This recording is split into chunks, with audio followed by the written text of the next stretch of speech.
Morning students. Now see this video. Afterwards I will explain. फूल का मूल्य। शीतकाल के दिन थे। प्रचंड शीत से पुष्प सूख गए थे। कुंज वीथियों और वन उपवनों में समस्त तरुगण शिशु विहीन माता पिता की तरह उदासीन से खड़े थे। पर यह सरोवर किसका है? उस सरोवर के ठीक मध्य में एक कमल तल प्रफुल्लित हो रहा है। यह तो सुदास माली का सरोवर है। ऐसा मनोहर फूल तो बसंत काल में भी नहीं मिलता। सुदास का मन आनंद से नाच उठा। उसने सोचा, राजा जी को आज पुष्प प्रदान करूंगा। पुष्पों के प्रेमी राजा जी आज अकाल में खिले इस कमल फूल को पाकर मुंह मांगा मूल्य प्रदान करेंगे। पवन की एक लहर आई। कमल ने भी मानो प्रमुदित होकर एक झोंका खाया। ऊपर आकाश में एक कोयल कूक गई। माली के मन ने माना कि यह मंगल चिन्ह है।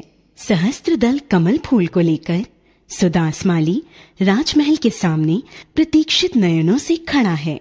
राजा जी को समाचार भिजवाया है। बस थोड़ी ही देर में राजा जी बुलाएंगे। मन ही मन माली मोद मना रहा था। मूल्य का अभिलाषी सुदास बड़े यत्न से फूल की रखवाली में लीन था। पंखुड़ी का एक भी तुषार कण उसने गिरने नहीं दिया था। इसी बीच राजपथ से एक पुरुष इधर आ निकला। कमल फूल निहार कर वह पुरुष समीप आया। सुदास से पूछने लगा, फूल बेचना है? राजा जी के चरणों में प्रस्तुत करना चाहता हूँ। सुदास ने संक्षिप्त सा उत्तर दिया, मुझे तो ये फूल राजाओं के भी राजा जी के श्री चरणों में चढ़ाना है। भगवान तथागत पधारे हैं। बोलो, क्या दाम लोगे? वह बोला, मैं भी आज एक माशा सुवर्ण की आशा लेकर निकला हूँ। मुझे स्वीकार है। इतने में मंगल वाद्य बज उठे। शहनाइयां गूंज उठी। कुमकुम और चंदन के थाल सजाए गीत गाता हुआ रमणियों का वृंद उधर ही चला आ रहा था। राजा प्रसेनजित पैरों से चलते हुए भगवान बुद्ध के दर्शन के लिए निकले थे। नगर के बाह्य प्रांतर में प्रभु गौतम पधारे थे। कमल फूल निहार कर राजा जी हर्षित हुए और सोचने लगे, प्रभु के पूजन के लिए पुष्प की कमी थी, वह पूरी हो जाएगी।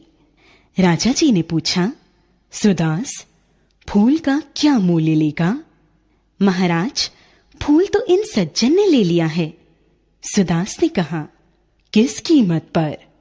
1 माशा सुवर्ण पर। मैं 10 माशा देता हूं। राजा जी को माथा नवाकर वह सज्जन बोल उठा, सुदास, मेरे 20 माशे। राजा जी का चेहरा कुछ उतर गया। उनका हृदय कुछ विषण्ण हो गया। इतने में वह सज्जन बोला, महाराज, आप और मैं आज भगवान बुद्ध के दर्शन के लिए निकले हैं। इस पुष्प के लिए आज आप और मैं राजा प्रजा के रूप में नहीं खड़े हैं, बल्कि 2 भक्तों के रूप में उपस्थित हैं। बुरा न मानिएगा, आज हम भक्ति के प्रवाह में दुनियादारी की मर्यादा नहीं मानना चाहते। स्मित पूर्ण वाणी में राजा जी ने कहा, हे भक्तजन, मैं राजी हूं। प्रसन्नता पूर्वक मांग प्रस्तुत करो। तुमने 20 माशे कहा है, तो मेरे 40। तो मेरे। भक्त इतना बोलने को ही था कि सुदास बोल उठा, क्षमा कीजिए राजन, क्षमा करो हे भक्तजन, मुझे यह कमल फूल बेचना नहीं है। इतना कहकर माली वहां से चलता बना। दोनों भक्त विस्मय भरे नयनों से निहारते रह गए। सुदास माली फूल लेकर नगर के बाहर आया। एकाकी खड़ा हुआ वह विचारों में विलीन हो जा रहा था। जिस भगवान बुद्ध के लिए ये भक्त लोग इतना द्रव्य खर्च करने को तैयार हैं, वह पुरुष स्वयं कितना धनवान होगा, कितना महामना होगा। उसी के चरणों में यह पुष्प अर्पित कर दूं तो मुझे न जाने कितना द्रव्य मिलेगा। वट वृक्ष की छाया में पद्मासन लगाकर भगवान बुद्ध विराजमान थे। उज्ज्वल ललाट, मुख पर आनंद की प्रभा, ओंठों से सुधा झर रही थी और नयनों से अमृत टपक रहा था। मेघों सी धीर गंभीर ध्वनि इस तपस्वी के मुख से निकल रही थी। सुधा स्तब्ध होकर खड़ा रहा। उसके मुख से एक शब्द भी नहीं निकला। वह तो निहार रहा था निर्निमेष भाव से उस साधु की ओर। भूमि पर झुककर सुदास ने इस परम तपस्वी के चरणों के आगे कमल फूल चढ़ा दिया। वट वृक्ष के सघन कुंजों में से पंछी बोल उठे। पवन की लहर आई। कमल की पंखुड़ियां हिल मिलकर मानो हंस उठी हों। सुदास के शकुन सफल हो गए। स्मित भरे मधुर स्वर में भगवान बुद्ध ने प्रश्न किया, हे वत्स, कुछ कहना है, कुछ चाहिए? गदगद स्वर से माली ने कहा, और कुछ भी नहीं, आपके चरण रज की मात्र एक कणिका। बच्चों, अभी आपने वीडियो देखा। आइए अब इसका एक्सप्लेनेशन देखते हैं कि फूल का मूल्य। यह चैप्टर रविंद्रनाथ ठाकुर ने लिखा है। इस कहानी के द्वारा इन्होंने लोगों को ये समझाने का प्रयास किया है कि ईश्वर के प्रति प्रेम, उनकी भक्ति और उनके पवित्र रूप के समक्ष संसार की बहुमूल्य से बहुमूल्य तुच्छ है। जैसे सुदास को कमल दल का मूल्य उसकी इच्छा के अनुसार से भी ज़्यादा मिल रहा था। पहले उस राहगीर ने उसको मुद्राएं उसकी इच्छा के अनुसार अधिक दी। उस तरह फिर राजा ने भी 10 स्वर्ण मुद्राएं, फिर उस राहगीर ने 20 स्वर्ण मुद्राएं देने की चेष्टा की, परंतु उन्होंने महात्मा बुद्ध के चरणों में चढ़ाने के लिए उन दोनों मुद्राओं को ही अस्वीकार करके वो कमल दल देने की इच्छा प्रकट की। अब देखिए, थोड़ा सा इसको अब इस चैप्टर में देखिए,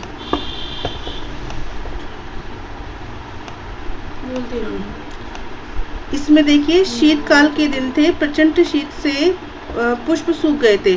जिस तरह से भीषण ठंड के कारण सब पुष्प उसके कारण सूख गए थे, तो कुंज वीथियों का मतलब है उनका गलियों में और वन उपवनों में समस्त तरुगण होते हैं। तरुण पेड़, गण छोटे छोटे शिशु, यानी वहाँ पे प्रचंड ठंड के कारण सारे पेड़ पौधे सूख गए थे और जो शिशु विहीन, बिल्कुल माता पिता के विहीन जो शिशु थे, छोटे छोटे पौधे थे, वो वहाँ पर खड़े हुए थे, उदासीन से खड़े हुए थे। उसी के बीच में सुदास का एक सरोवर था जिसके मध्य कमल के पुष्प प्रफुल्ल यानी आनंदित होकर उसमें खिले हुए थे। तो जब उन्होंने उस खिले हुए फूलों को देखा तो वो बड़े खुश हुए। उन्होंने कहा कि इस शीत के अंदर मैं जो कमल दल है वो राजा को भेंट करूंगा, तो वो बहुत ही अधिक प्रसन्न होंगे और मेरा मन चाहा मुझे पुरस्कार देंगे। जब वो कमल दल को लेकर राजा जी के पास जाता है तो वो सोचता है कि आज तो मुझे इन कमल दलों का मनचाहा पुरस्कार मिलेगा।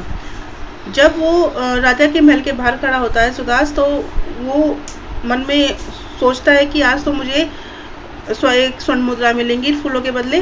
तभी एक राहगीर आते हैं और कहते हैं कि सुदास, ये पुष्प कमल आप मुझे दे दीजिए, मुझे भगवान के चरणों में चढ़ाना है, तो आप बताइए आप कितने मुद्राओं में इसे देंगे। तो वो कहता है कि मैं 1 स्वर्ण मुद्रा में इसको देता हूँ। तो तभी राजा जी आ जाते हैं। राजा जी कहते हैं कि उन्हें देख के, कमल के तल को देख के वो बड़े प्रसन्न होते हैं। कहते हैं कि महात्मा बुद्ध के चरणों में चढ़ाने के लिए पुष्प की कमी थी, चलो अच्छा हुआ कि अब मुझे पुष्प की कमी महसूस नहीं होगी। तो वह सुदास से कहते हैं, सुदास, इन पुष्प के दलों का मूल्य तुम क्या लोगे? तो वो कहता है कि महाराज क्षमा कीजिए, यह पुष्प दल तो इस महान व्यक्ति ने ले लिए हैं।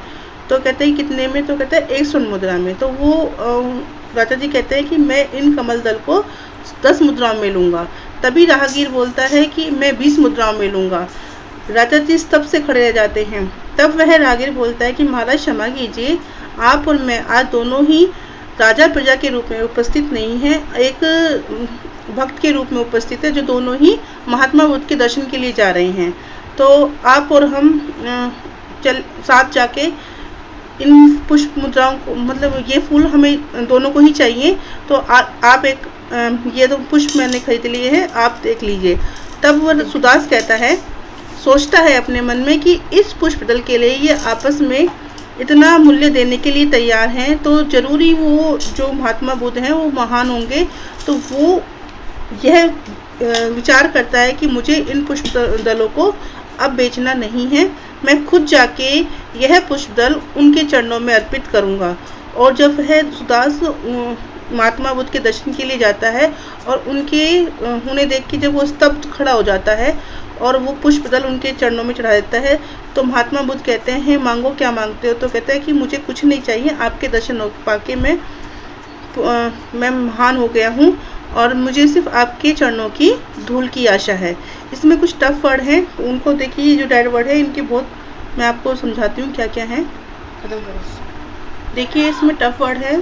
प्रचंड हो गया, तेज या भीषण। वीथियों, गलियों में।